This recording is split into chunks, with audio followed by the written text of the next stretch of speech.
Maybe. WildTalkRadio.com.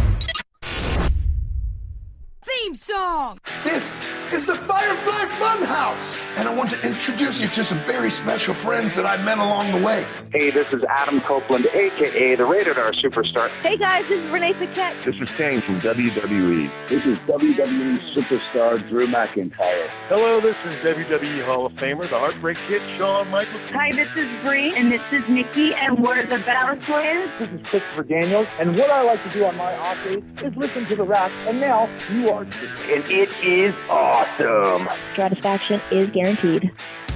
It's time to experience the award-winning The Rack. Goodness gracious, great balls of fire! I love kickball. I'm back, taking souls and digging holes. I'm gonna break you, bitch, you hear me? You can love, but you can't touch. Ruthless aggression. With your host, they've been lying to you. Heroes don't exist. Y'all become addicted to the illusion of what a hero does for you. Have I mentioned that I was once addicted to eating sponges? Lindsey Ward. Look at me, woman. And you can just call me Taker.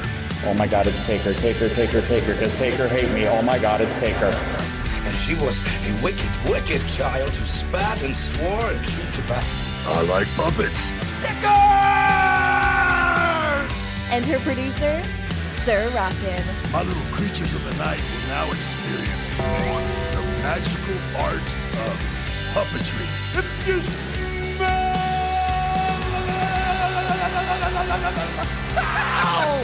what the game is playing. Live on the Wild Talk Radio Network. We're here. Yowie wowie!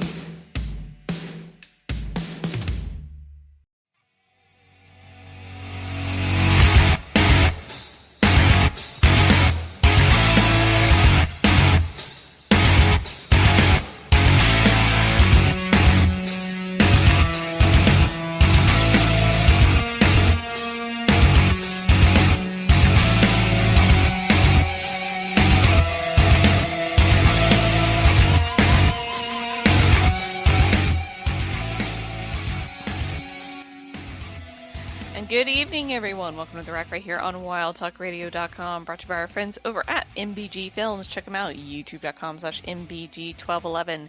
And if you're listening to us over on RackRadioshow.com, WildTalkRadio.com, or directly on Twitch, thank you so much for tuning in. We greatly appreciate it.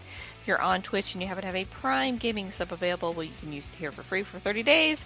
All you have to do is hit the little purple button down at the bottom of the screen, and you can subscribe for free. It is that simple. You can also subscribe the regular way, follow the channel, hang out and chat, or listen to the archive. We are happy to have you any way we can get you. And no, Brent, you cannot have your points back. I am your host, Lindsey Ward. Joining me, as always, is the ever-faithful producer / co-host / handyman, Sir Rockin. I mean, he can. He just gotta earn them back. Anyway, you tweet us. You gotta earn them back? Yeah, just watch the stream. Gotta earn them back. Lol. Just watch the stream. Tweet us at Wild Talk Radio, at Rack Radio Show, at Lindsey Ward. Come to WildTalkRadio.com, RackRadioShow.com. Right here, twitch.tv/WTL Live. We can earn new channel points and contender points, or whatever the hell I called them before. You can earn them. We have new rewards to spend it on. All the things that you can make sounds appear on streams. So we can do that now. We have that sort of capability to add more things to the show and to the stream. We get fancy. We're getting fancy. Little by little, brick by brick, we're building it up to where we have interactivity on the stream and give you something to do with your points and all the different things. We have a stream announcement later in the show. About halfway through, we got some stuff to talk. We got some housekeeping to talk about, regards to the stream and things coming up. So we'll talk about that about halfway through. It'll be our little commercial break of the evening because we're not really taking one. Because tonight's all about news that has been kicking off in the worlds of sports and entertainment. Because we haven't covered news in a month. There's quite a lot to get into and talk about. Some things have happened in the world of the sports and entertainment. But before we get into the sports entertainment, we should talk about the sports. We should talk about the sports. This has been I'm going to say a monumental 24 to 48 hours in terms of football. It's been 3,200 and something days since he's taken a day off, and yet we have not been slacking. It's called creating content. We've been saving it all up to create content. Those are Is that an things. accurate? Is that an accurate count? What, 3,200 and something? Yeah. I don't know, Brent. Brent, is that accurate or is it higher? I feel like it's higher. It's probably I don't higher. know why. Maybe 3,400 by this point. Who knows? He'll give us the count here in a minute.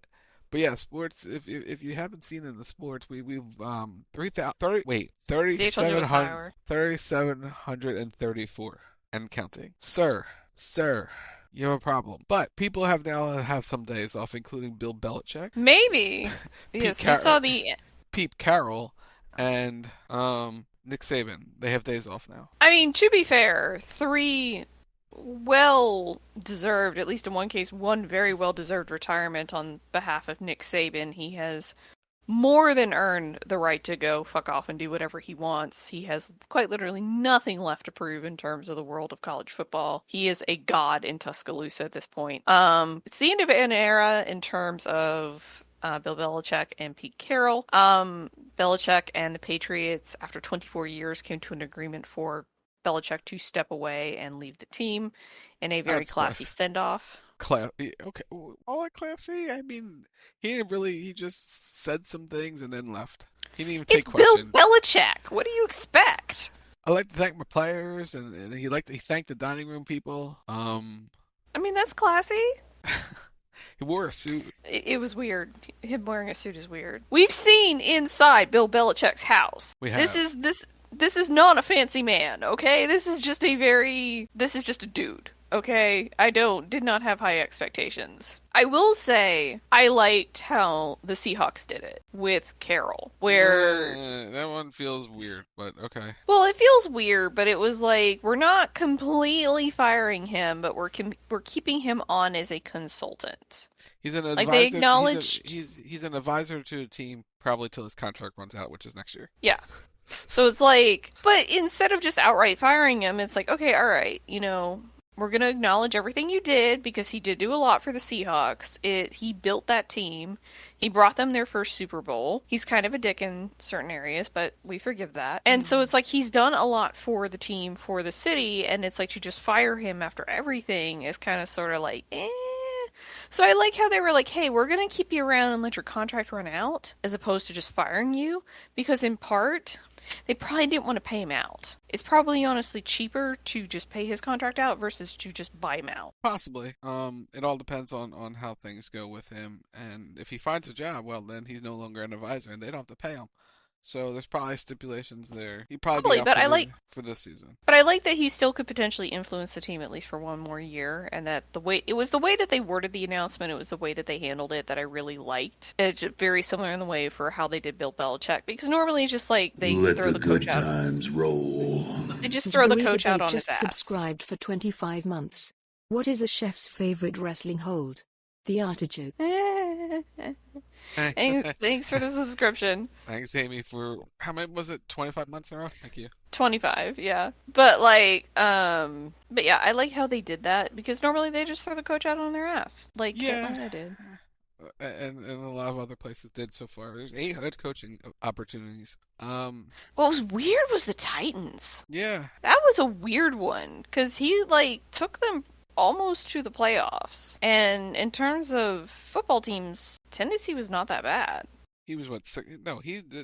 They were 6 and something this year. They didn't have a great season, but they still almost made it to the playoffs. Well, their division. The division is just that bad. Yeah, but also I think he took them as far as he could take them, and there's going to be transition there in terms of roster turnover. So the writing's on the wall, and he may go back to New England. Who knows? Because he used to be there. So, but there's also another guy, Mayo, who may be New England's new coach. I feel like now is a really good time. No offense to the coaches of old, but that now is a good time to inject some new blood into the NFL, at least in terms of head coaches. And I think a lot of people are being looked at for that, where you get a younger, stronger dynamic. There's nothing wrong with Asian experience, certainly, but it's like in the case of, say, Bill Belichick, he spent 24 years in Foxborough. He coached one of the greatest quarterbacks in the history of the sport to ever play it. How much does he have left? It's a good question, though. He will be coaching again. Did Atlanta or Washington surprise you getting rid of their coaches?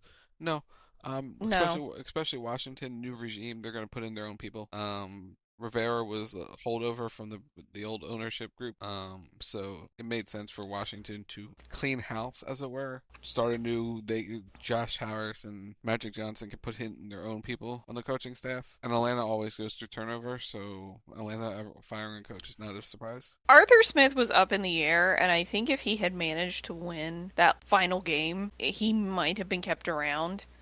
But what happened in the final game just did him in, because in truth, Atlanta, especially with the way they looked and the way they played, and I told Rock and Brent this, it wasn't a good look. Like, I saw people tweeting that basically the Atlanta needs to beat the Saints, and somebody else, I think it was whoever Tampa Bay was playing, needs to lose or Tampa Bay needs to lose in order for the Falcons to make the playoff. Yeah. And for Atlanta, they played great or semi-great for like a quarter and a half. And then they just stopped. And New Orleans took advantage and just took off and never looked back. And that's been very, very, very typical of the Falcons under Arthur Smith's leadership. They've done that before. Like, it's a pretty consistent thing with him, but especially under Arthur Smith, where they play for about two-ish quarters, and then they stop playing. Like, and it's not consistent in terms of what 2 quarters they decide to play, whether it's 1 and 4, 2 and 3, 1 and 2, 3 and 4, or any combination they're in. Like, they just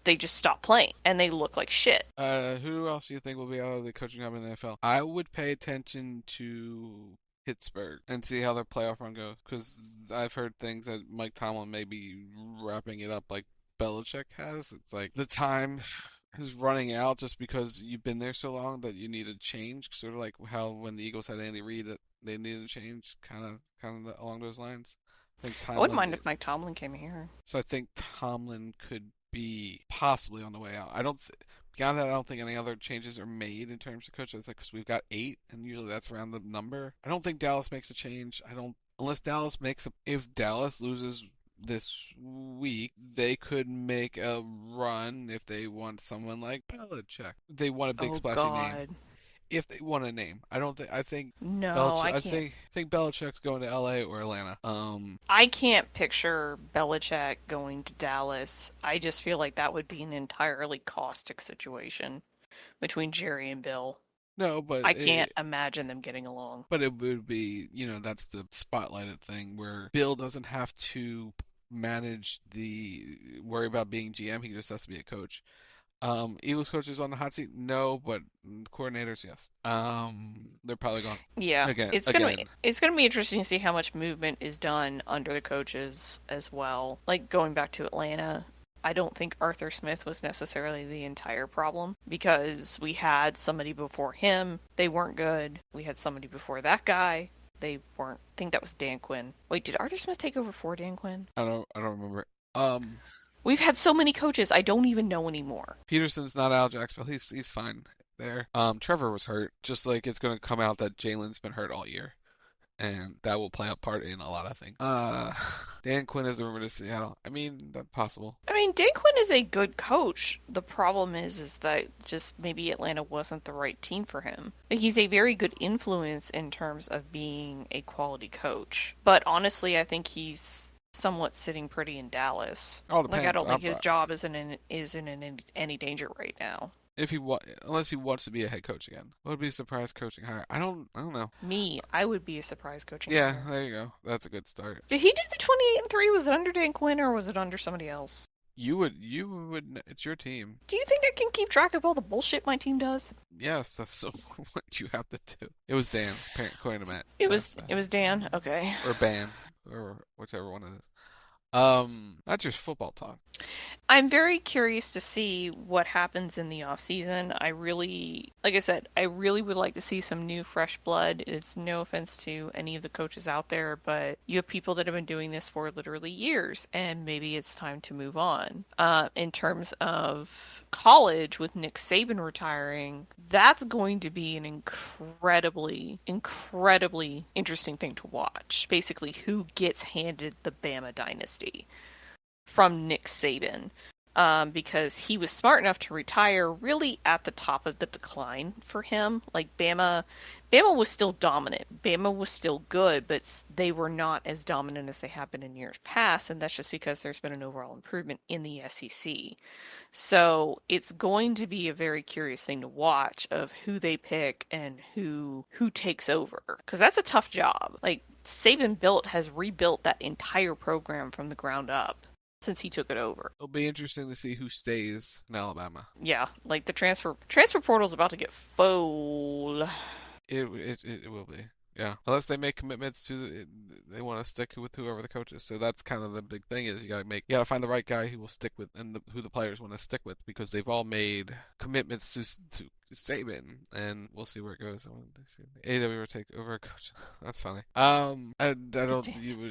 You would never see an AEW wrestler take over as coach. I mean, because, well, anyway, it's a different story for a different day. I mean, it depends on how much something Tony's hitting at any given time. Who knows? Put him on Twitter. You'll see what happens. Anywho, not talk about Tony's tweets. Nope, not touching that. Just don't hinder the gender. That's all. Don't hinder the gender. Your next world. Gender deleted the tweet too. It's so disappointing.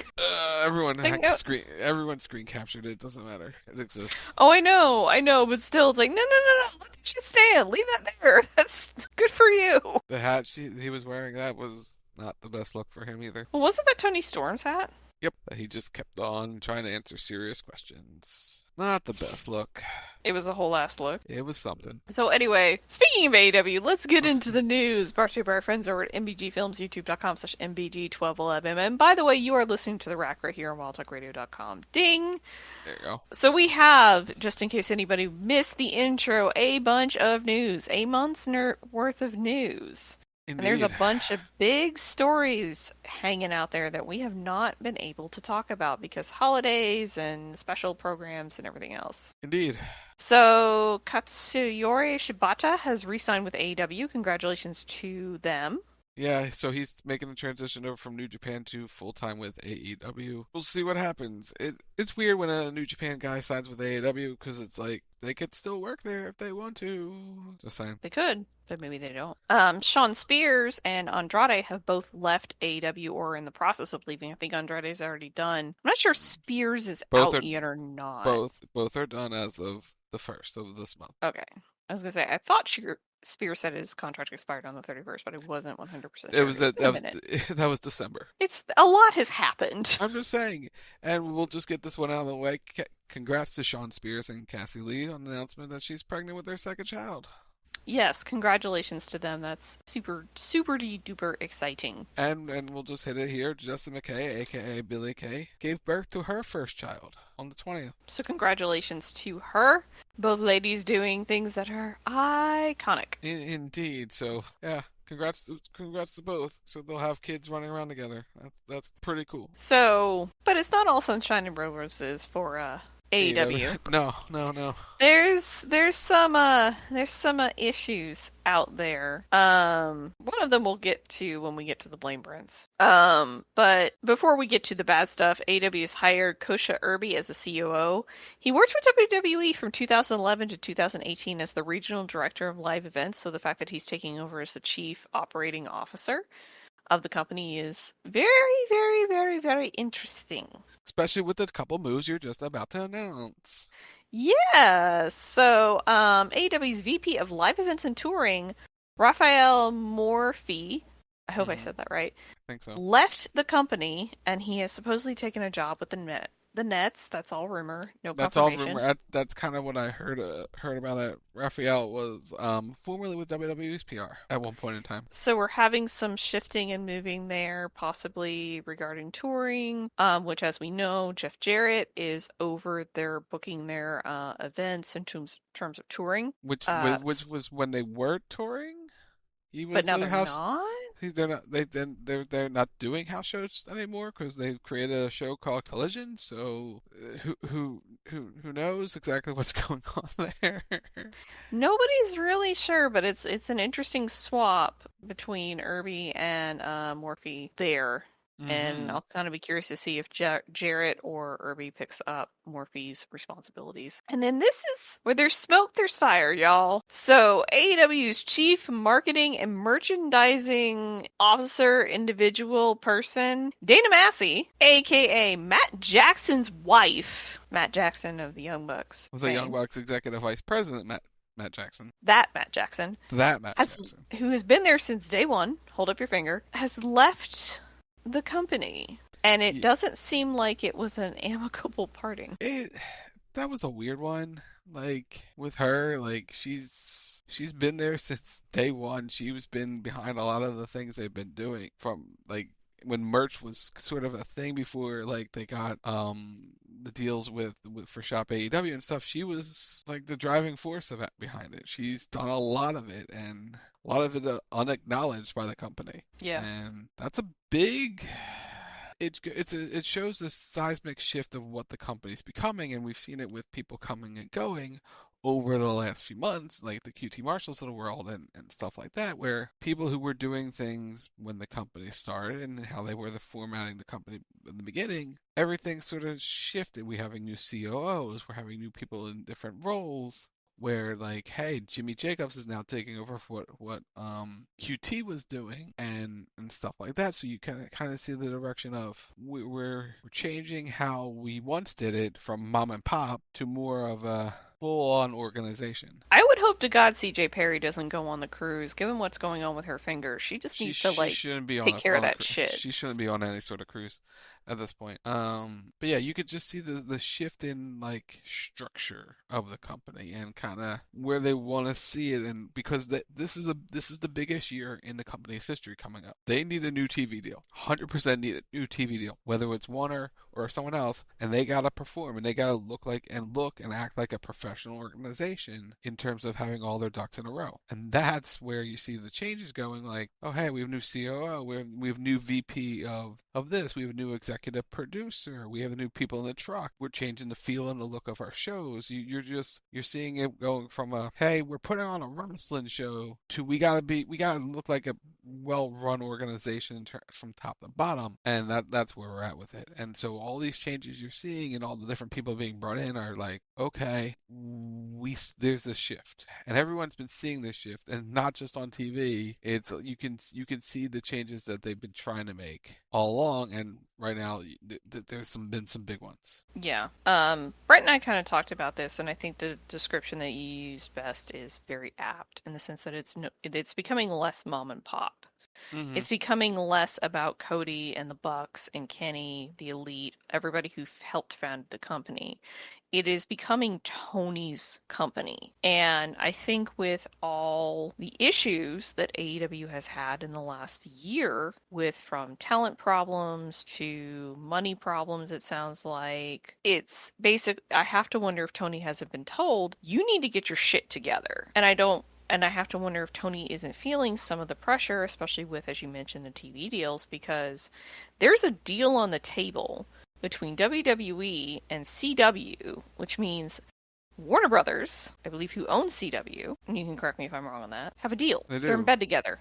Not even that. No, it goes beyond that. Warner Brothers Discovery. We'll keep CW out of it. Warner Brothers Discovery and WWE have the deal in Europe, where WWE content airs on their networks over there. So they're already in bed. Yeah, they're already working together. So now it's whether you bring it stateside or not, and that's kind of the thing. So continue. Yes. So it's Tony, I feel like, is feeling a crap ton of pressure from that. Because he always had the cushion, right? Like the WWE was sitting nice and firm in their TV deals. They weren't moving. They weren't going anywhere. Tony was good in his area. It was fine.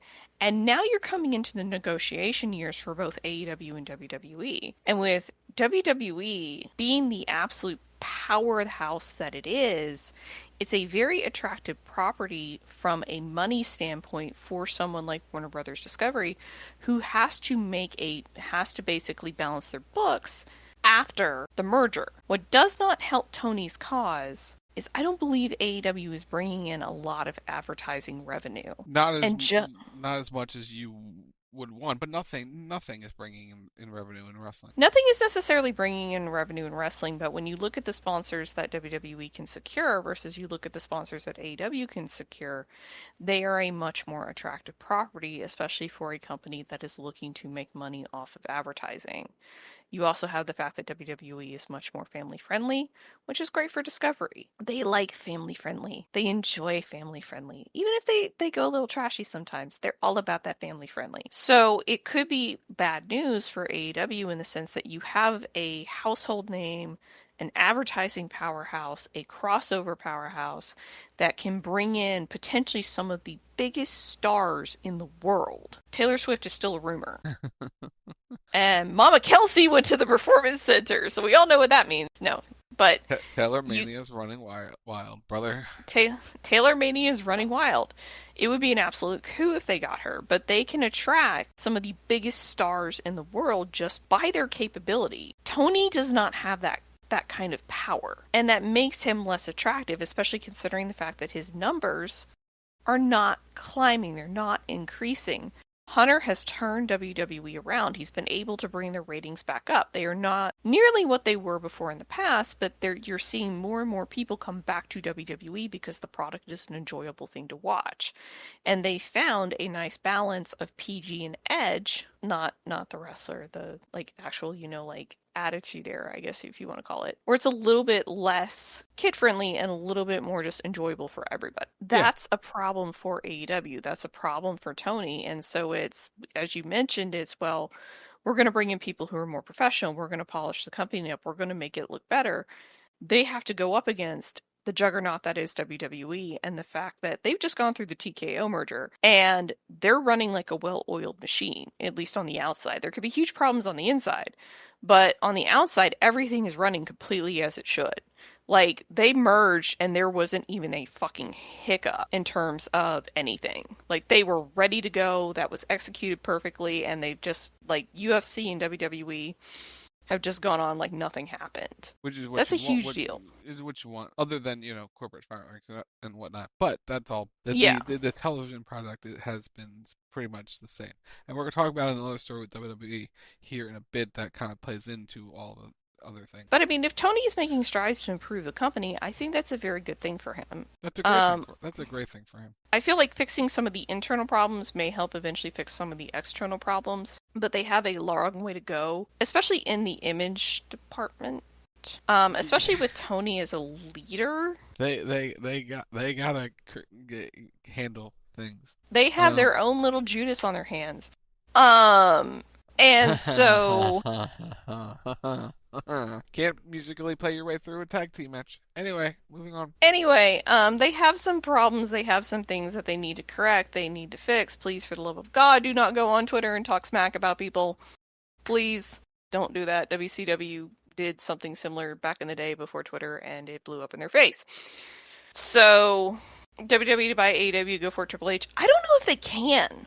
No, they can't. I think monopoly laws come into effect. I think Tony is just big enough that if they try to buy or merge with him, the government may step in and be like, no, you can't do that. And also, buying the company does nothing for them unless they want a tape library, and right now, they don't need tape libraries because they're spinning off the network to other platforms and content to other platforms where they don't need the content, which is why the whole TNA thing, where WWE is going to merge was going to buy TNA or whatever, came up a couple weeks ago, or last week, where it's like, hey, are they going to buy them? And it's like, no, because they don't need the tape library right now because they're not controlling their network. They're leasing out their network. When it was theirs and they were buying all the UK promotions and whatnot, yeah, but because they're no longer controlling it in terms of, hey, we have to sell subscriptions. We're selling Peacock now. It's completely changed them looking to buy companies and stuff like that and libraries because they don't need it right now. Maybe down the line. But the AEW tape, there's enough there, Matt, where if you're doing a story on Cody, yeah, you would want that stuff. There's the stuff for Punk, and if you wanted to do things for Bryan when he would come back, or Jericho when he would come back, you would want it. You don't need it now, but eventually down the line, you would want it just for highlight packages and biographies, etc. And also just for a historical record, like the one thing that the WWE tape library is living history of the wrestling industry as a whole. They have one of the most comprehensive libraries dating, I think, all the way back to the 60s. Something like that. In terms 60s, of 60s, 70s. 60s, 70s, somewhere in there, where they have a snapshot of the territories all the way up to modern day WWE. So it's a very, very comprehensive library. So just from that standpoint alone, to get AEW's library, and by default probably ROH's if they were to buy AEW, it's somewhat worth it because you get all of that history. But in terms of them needing it, they really don't need it right now, especially since Tony's not willing to sell. And to answer the question, no, not shocked by Adam Cole. It's the angle's gonna fail, though, sadly. That's all. Anyway. I will agree with that. I'll put it like this. A guy who can't wrestle is going to be the mouthpiece hobbling around to the ring with no payoff for months. For another guy that can't wrestle that's going to be out potentially for months. It's not going to be a thing. Who knows if Jack Perry comes back. Yeah. There's no guarantee he's going to come back. The only way I could see him doing that, based on my limited knowledge of the company, as the expert, is if you have Luchasaurus turn on Christian and he goes back with Jack Perry. That's the only way I can see that happening. But I don't know if they're even going to bring Jack Perry back. I don't even know if they need Jack Perry. No offense to him, but I don't even know if they need or want him. But you bring him back as a heel. Anyway, let's get to the other news. Let's get into the other news. Moving on to, well, mainly the TNAs, but other promotions as well. Hiroshi Tanahashi has been appointed the new president of New Japan Pro Wrestling. Congratulations to him. Big moves. Big moves. Taking over, making names, doing things. So good for him. Mm-hmm. TNA has signed Kushida, Trent Seven, which is, I'm curious about that one. Danny Luna, Trey Miguel, Zaccardi Wentz, Eddie Edwards, and Brian Myers, and Dirty Dango. Yep, that's good big signings for TNA, re-signings.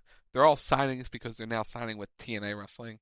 Since TNA Wrestling kicks off its new era this Saturday with Hard to Kill live on pay-per-view. Check your local provider for Hard to Kill. It's probably going to be streaming on TNA Plus, which is the new streaming service they have with Endeavor, which is why people thought, hey, I should say, by the way, I should correct myself. It's not a pay-per-view this Sunday. Or this Saturday. It's a premium live event for TNA Wrestling. They're calling their pay-per-views premium live events now. PLE, because they're now working with Endeavor. They're PLEs. You can go watch classic PLEs on TNA Plus. It was legit in their teaser. It was funny. It was funny. Also, just as a quick note, Jay Chung has been signed as well as the ring announcer. Yep. She's taken over for full-time for David Penzer. So congratulations to her. Old TNA, WCW, etc.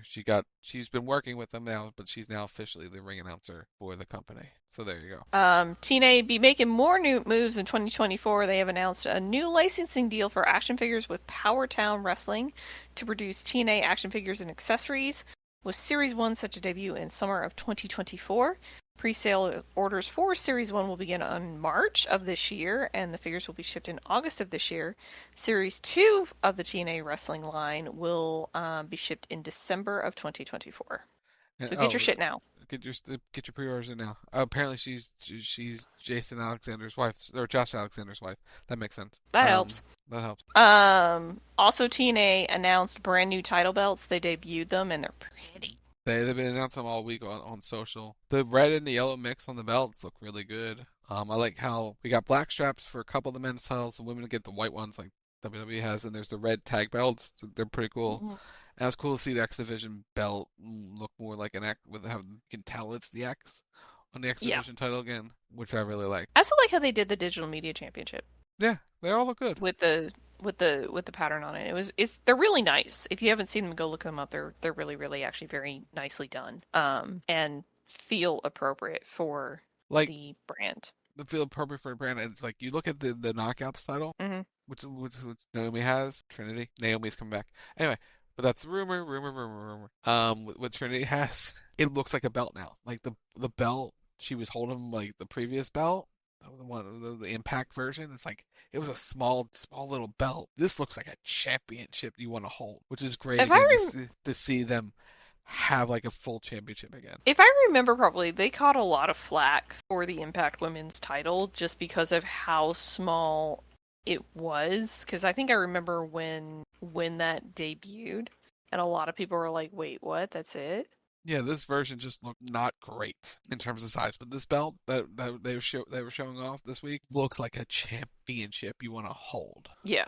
And you could really show it off like this is a world championship, and that's what you need for proper representation of your company, especially when you're making a new splash like they are right now. Yeah, they're going through a complete overhaul and rebrand, so it's good that they're doing all of this and taking the time to get it right and get stuff designed that looks really, really, really good. TNA if they can afford her, TNA will not sign Mercedes. She will be in All Elite Wrestling when she is fully healthy to do so. I mean, here's the thing. Mercedes Moné is demanding a very high price tag for what she does, and rightfully so. She's worth it. It just kind of depends on how much money TNA has to offer her to come in. I could see her coming in to do like a 1 or 2 off, and they can afford for her to do that because she's not against doing that. But in terms of signing her to any kind of exclusive contract, I don't see that happening. I don't see them having the money. They do not have the money for her, but there will be a big signing this Saturday at Hard to Kill for TNA Wrestling, so tune in. We'll see. Matt Riddle is headed to MLW. Yeah, he started this past weekend for them, so congrats to Matt. He's talking a lot of smack, so... He is, in fact, running his mouth. He is running his mouth. He is for sure running his mouth, yeah. There's a lot of that going on lately. Mickie James has joined OVW as its creative director and head of female talent. In addition, she'll be the executive producer for all OVW wrestling shows. Congratulations to her. That's a big gig. That's a huge gig. That's a big gig right there. Especially since she was being rumored to come back to WWE, and she still technically could. Yeah, but I think that's put on hold for now with this gig. This is a big move for her.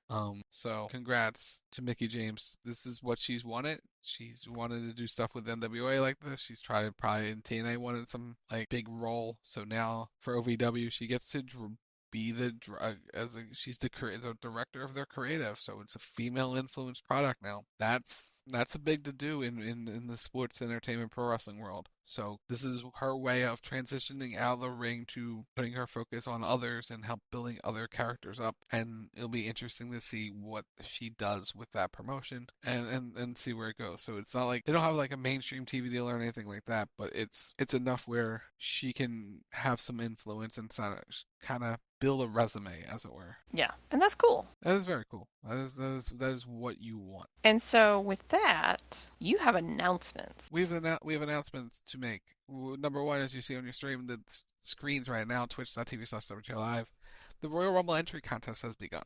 Simple as put, we put all 30 names in a randomizer. You get a number for both Royal Rumbles, and you get bragging rights if you win. All you have to do is say, I'm in.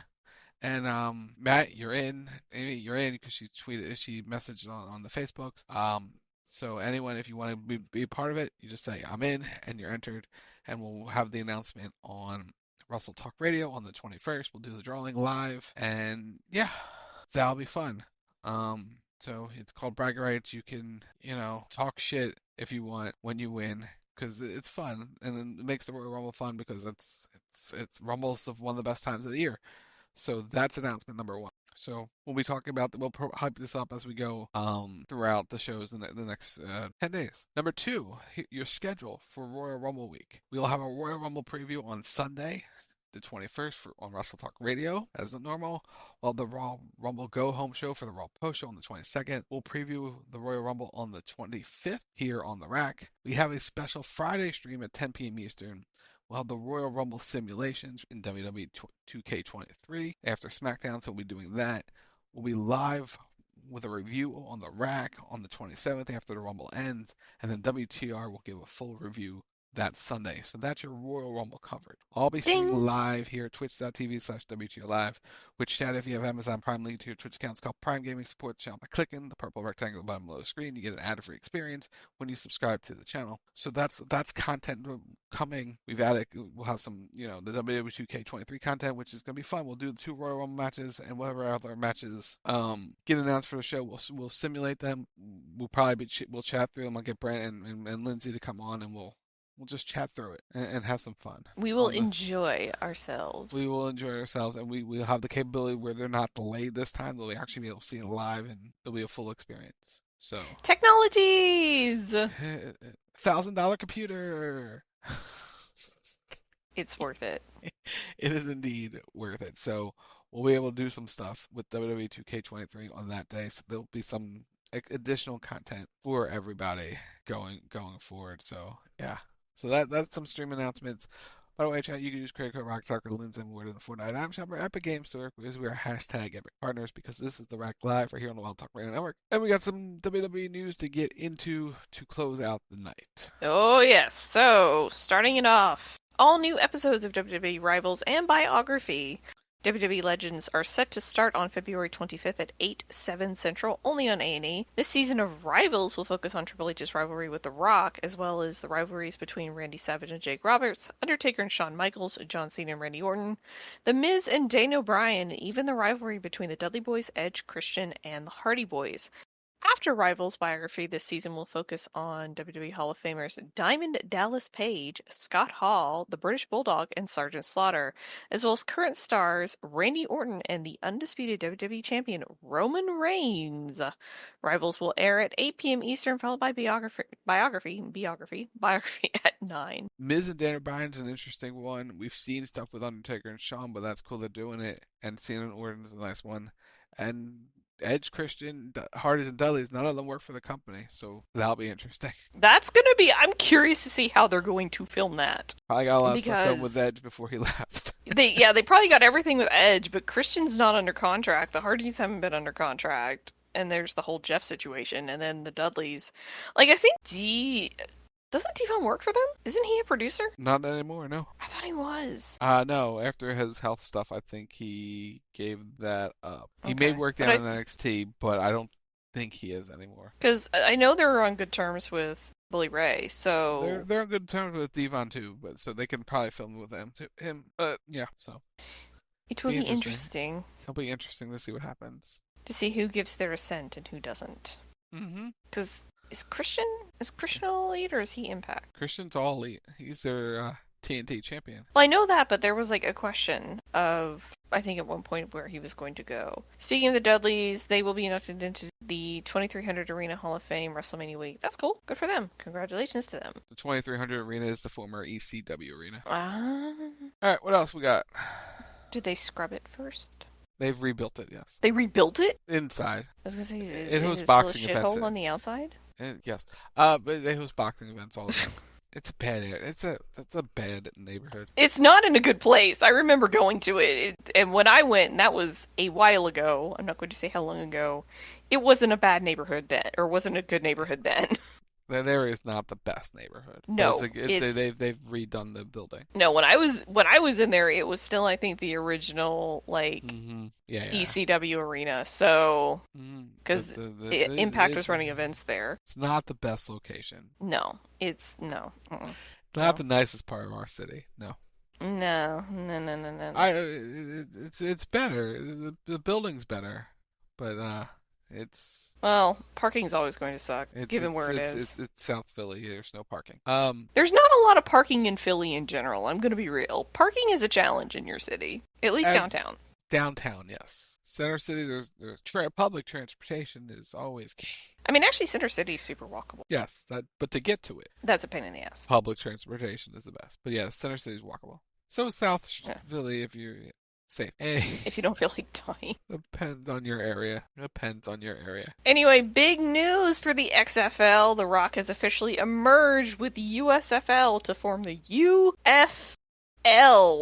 Doesn't have the same ring as the XFL, but He'll do. Spring football. It's a thing. Yay! I'll take spring football. I think all the team, they just basically have like the XFL league and the USFL league, and it's kind of going to be like the AFC and the NFC, and it's just all together. It's the XFL just renamed with just the talent working all together in one. There's a whole thing. There was a letter that like basically everybody had to reapply for their jobs effective December 31st. That they were going to have to go through and assess everybody. But that they were extending health insurance through Cobra, so that's something. That works. That's nothing. Cobra insurance is shit.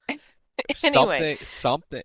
Hey, for those who need insurance, something is better than nothing. This is true. This is very true. And sticking with The Rock, he is set to portray UFC champion Mark Kerr in the upcoming movie, The Smashing Machine. That's a pretty good movie for him. I have no context. But no, it's for Mark Kerr. But he's a UFC fighter, so that's a role built for The Rock. Big, strong dude. Fits for The Rock for role. Sure. Yeah. Okay, looking at pictures of him, you could see it, kind of. It works. It'll work. I mean, damn, his neck. Holy fuck. No, he has like the Borg beefy neck going on. At least in the pictures that I'm looking at. Like, you know how whatever those muscles are that connect your neck to your shoulders and they're all like jacked? It's the beefy neck. It'll be interesting. It'll be interesting, for sure. Again, no context. Blair Davenport and Riley Osborne have announced their engagement, so congratulations to them. Congrats. WWE NXT TV is moving to the network in the UK. It will be leaving TNT Sports. Which is the whole Warner Media thing. So Raw and SmackDown stay. NXT's deal was up. They didn't resign. So it's moving to the network exclusively in the UK. Ding. Backlash in France. En français. The tickets go on sale tomorrow. Yep. So if you're interested, if you're in Europe, whether it be on the continent or in the UK or anywhere else that you can get to France and you would like to go to Backlash, tickets go on sale tomorrow. So get your tickets. Get your tickets now. Speaking of going places, Money in the Bank weekend is headed to Toronto. That'll be interesting. That'll be fun. They'll have 3 shows: July 5th, the SmackDown, Money in the Bank on the 6th, and July 7th will be NXT Heatwave. What time will the French show start here in the U.S.? What's the time difference? 6 hours? 7 hours? 6 or 7 hours, yeah. So 8 o'clock, 8 o'clock local. So about 12:01 our time. Not, yeah, that's kind of They haven't announced what time it will start. I suspect for the U.S. audiences, they will try to put it at a time where everybody can watch, but it also makes sense for the locals. It's all about it's about the local market, because let's talk about it. Elimination Chamber is going to be like 6 a.m. here on the East Coast. Yeah, I'm not getting up to watch that, just so everybody's aware. Which is why I have a hard time thinking The Rock's working that show in terms of his final match.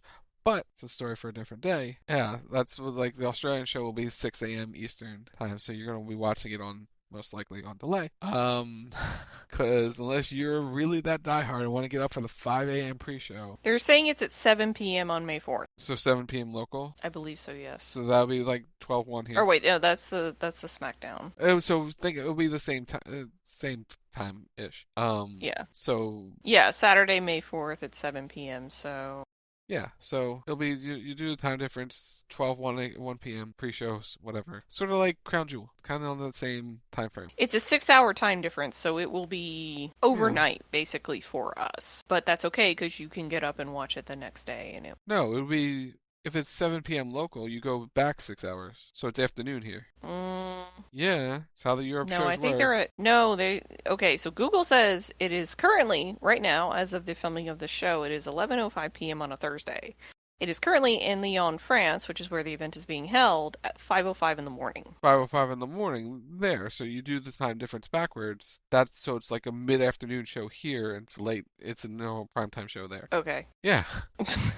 Yeah, that's how the time differences work. You go backwards, count it back. So if it's 7 p.m. there, it's 1 p.m. here, East Coast. But it's already Friday there. Because it's 11 p.m. here. Backtrack it 6 hours to the local starting time. Anyway, it doesn't matter. It doesn't matter. I think it's going to be at 1 a.m. We will see.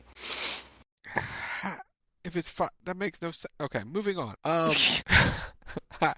It's 1 p.m. in the afternoon, most likely. Anyway, moving on to other news. Let's talk about Liv. Let's talk about Liv. Yes, keep giving me math problems. I'm horrible at math. It's good entertainment. So Liv Morgan had an interesting holiday season. She got popped on December 15th for weed in the state of Florida. For weed. Which I think to everybody's astonishment was the fact that she got arrested for weed, because I don't think anybody realized that weed is not legal in Florida. I think we all just assumed it was based on the general fuckery that happens in that state, but apparently not. Which to specific individuals there, I ask, why not? It should be. I mean, it's Florida. You can get the card. You can get the card, like you can get medicinal, but like it's just not legal. So all the big charges against her were dropped. She is an arraignment of some sort in February, but the major charges were dropped against her or brought down to like a minor misdemeanor or whatever. So she'll be fine. There was no problems with WWE. It's fine because what they found on her wasn't hers. It was someone else's because she gives people rides. But she'll be all right. There's no heat, no nothing. Lives fine, but it was not the best story to come out over the holiday season for her. No, it would. The pen she had wasn't hers. What she had on her was, but the thing they found with her wasn't. That's the best way to put it. However that worked.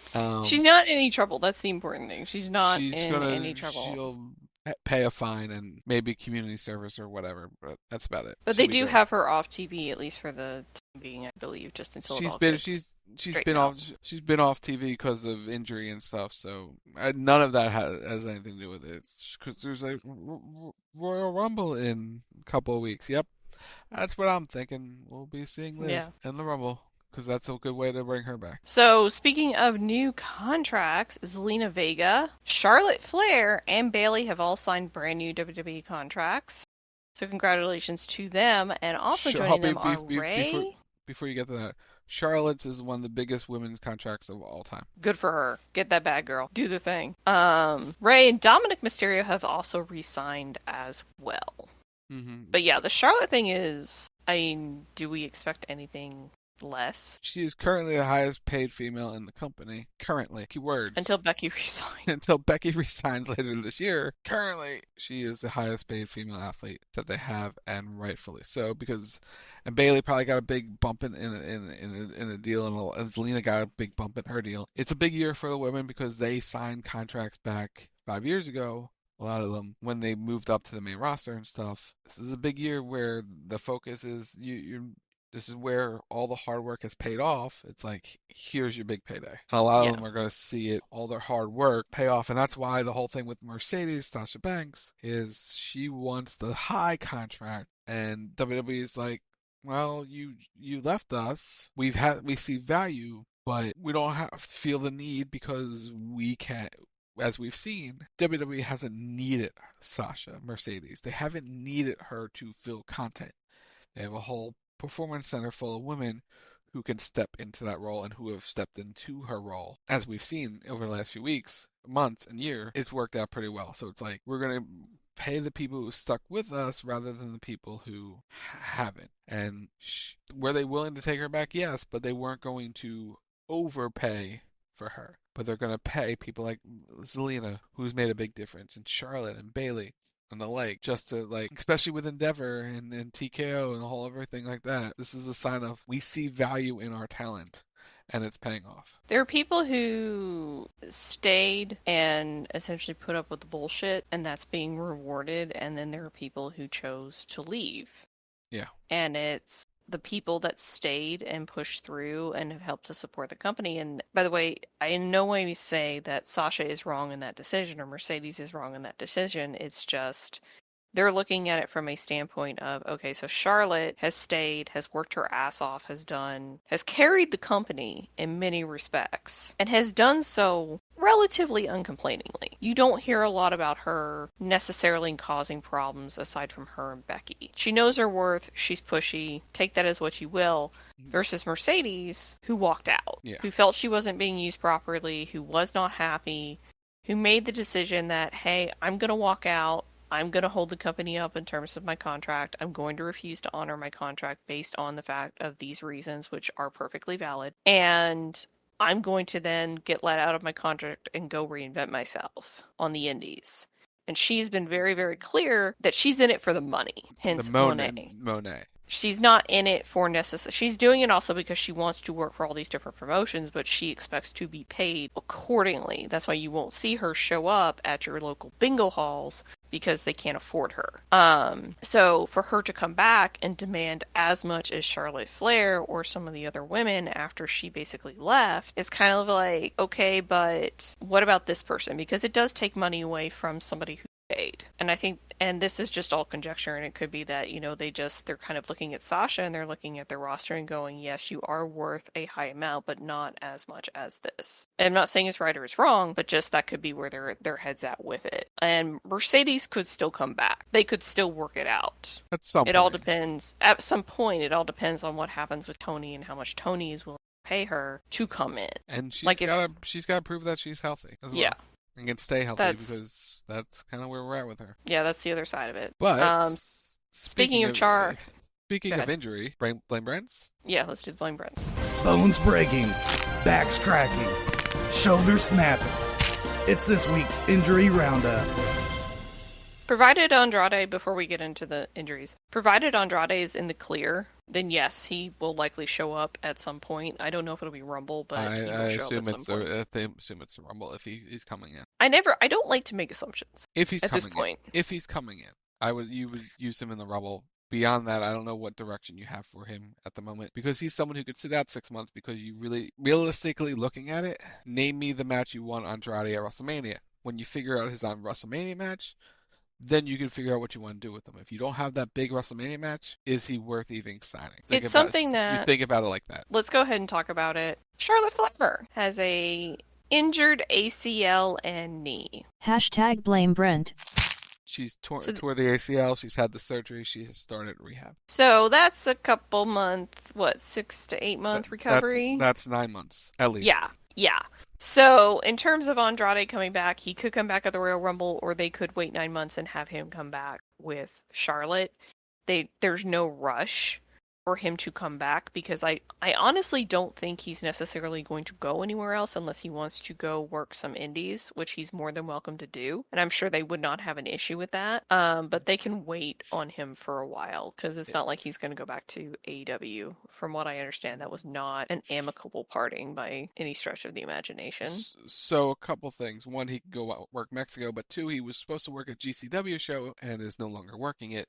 So you can take what you will from there. No, for her to get pregnant, that's a year and a half out with a baby. And trying to pregnant with one bad leg, that you do the math. No.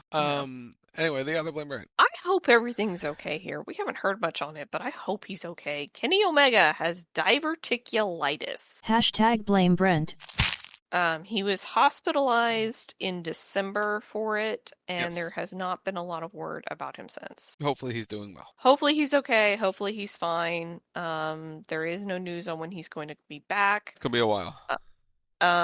But like I said, best wishes to Kenny Omega, because that sucks in a major way. That's not fun. It ended Brock's UFC career. Yeah. So hopefully he's okay. A bad string of luck for Kenny Omega, just in terms of injuries and trying to recover. Because he had to have a surgery earlier in 2023, didn't he? It was the previous year he was dealing with stuff. Okay. Yeah. So he was out for a year. He was out for a year with the hernias and what have you. He's been pretty banged up, so It's not the best. It messes up your intestines. Yeah, it's pretty bad. All right, we got one other story to get into tonight before we wrap up. Let's talk about it.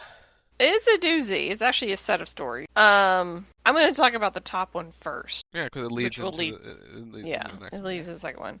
So after 30 years with WWE, Kevin Dunn is officially done with the company. He gave his notice at the end of the year that he was done with the company because of changes that WWE was making, especially with TKO and Endeavor, wanting their people and wanting to make their changes to the production and cuts and what have you.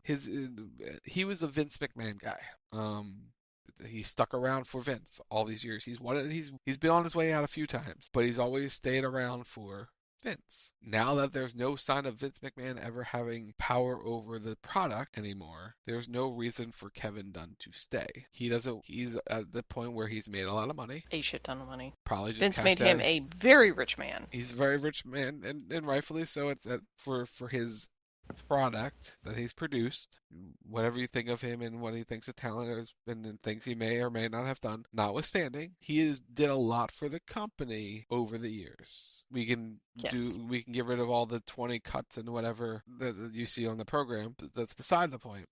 He helped shape the company at various points. He was an influence in the product, good and bad. What we're about to see is a transition where Endeavor one of the big execs came out and said, yeah, we want to cut production because there's people who there are certain ways they can do things without needing all the production aspects that WWE has or anyone has, because they know how to simplify things, and maybe you don't need this extra camera for this or the extra camera for that or this production assistant, what have you. And there are ways around it, and there's ways to change the product slightly with no noticeable difference and still produce the content you're looking for. The question is, especially with the way that WWE does production, is moving all of the equipment, having people handle all the equipment. It's a machine. And if you've ever been to a WWE TV taping or TV show, the amount of cameras where you have multiple hard cameras, not just the 3 that stack or the ones that sit stagnant. You have them up on the corners to shoot the wide shots. You have handheld. You have the camera that's on the trolley that they push around to get different shots. You have a lot of crew, a lot of cameras, and you have a lot of people subsequently having to work in the truck. And so it's, how can we simplify this where we don't necessarily sacrifice the product or damage the product, but we just maybe cut something out to help make it easier. And also really to bring a fresh look and a fresh view to WWE. Because there are a lot of people out there that they don't like the fast cuts. They don't like how much the cameras move in WWE. Even though everybody tries to emulate it, a lot of people don't care for it. Personally, to me, at this point, having watched the product for as long as I've watched it, it's background noise. You don't notice it. You really don't notice it. People make a big deal of it, but you don't notice it. There are moments where it was really bad with the Shield era and stuff, but it's not as bad as people think it is. People like to talk about it because it's a talking point rather than it's an actual problem. But here's where it gets interesting. Beyond Kevin Dunn leaving, they have found his replacement, and there was a lot of speculation when this announcement came out of who going to replace Kevin Dunn, because they have Jeremy Borash working down in NXT and handling stuff down in NXT, and so a lot of people, mainly us, were questioning, would they give JB the big promotion? Would he become the head of WWE production? And there was a few other names talked about. One that there's like Chris something or other was also named talked about that people are surprised he didn't get the job either. Instead, and let's see how he fits. Former ESPN executive Lee Fitting has joined WWE as the head of production. If you do not know who Lee Fitting is, he is former executive producer of College Game Day. Among others. Among many other things, he's an Emmy-winning producer. He got in a bit of trouble for that by basically creating a scheme to get more Emmys than they needed, so they had additional trophies. But he's still further on out town had nothing to do with anything. He became the fall guy. Yeah, but he is going to be a part of, or he's going to be leading the charge for WWE's production and giving it a brand new view and perspective. I'm interested to see. There are apparently people in the company that are surprised that others didn't get it from within. But as we've seen with Nick Khan, he likes bringing people from the outside world because you're giving a new eye, a new look, a new perspective to the company, especially when they're trying to make changes and make a big splash. And this is a big one because you're now changing. You're now changing the style you did. If you brought someone in who was under Kevin Dunn, the product's going to be the same. There'll be little tweaks and little different things. But Kevin Dunn was the one training them. So it would be still Kevin Dunn's style, as it were, because they learned from Kevin Dunn. You're bringing someone from the outside.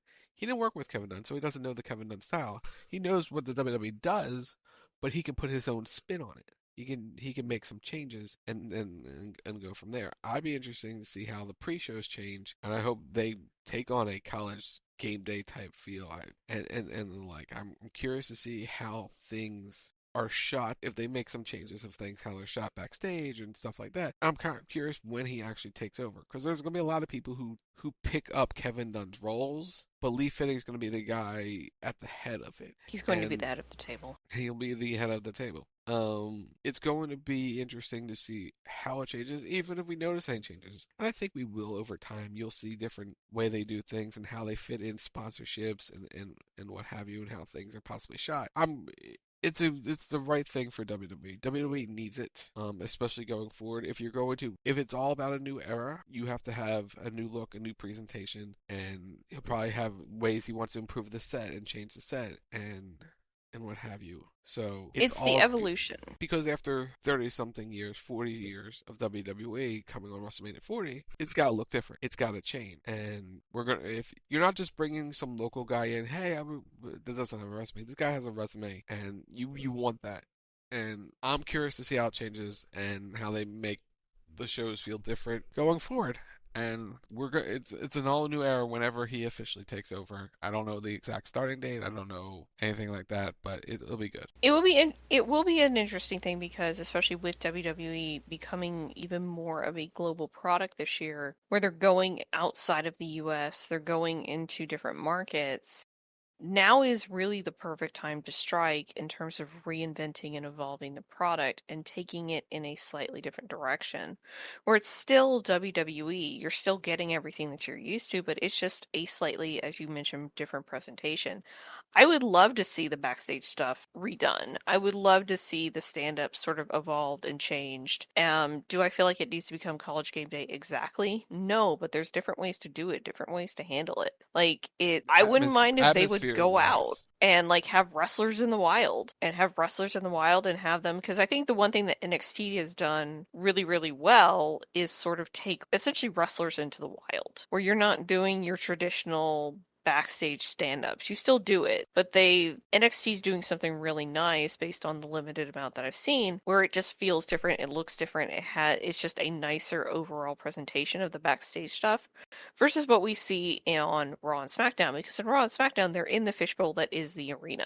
They're not necessarily out in the parking lot, or they're not at the gym, or they're not here, or they're not there, and so you waited until the show was live to get this interview with this person. That's not necessarily what I would term a real quote-unquote take. So the one thing that you could do is have the correspondents do stand-ups at hotels or gyms or restaurants or whatever, and just you find them and it's, oh, how are you feeling about your match? Blah, blah, blah, blah, blah. You can do stuff like that and just take it in a different direction. Or they could keep it exactly the same. We'll have to see. We'll see what happens. We will have to see, but dear God, I think that's all the news. Presented by MBG Films, youtube.com/MBG1211, and that's our show. So you got stuff to plug, so plug away.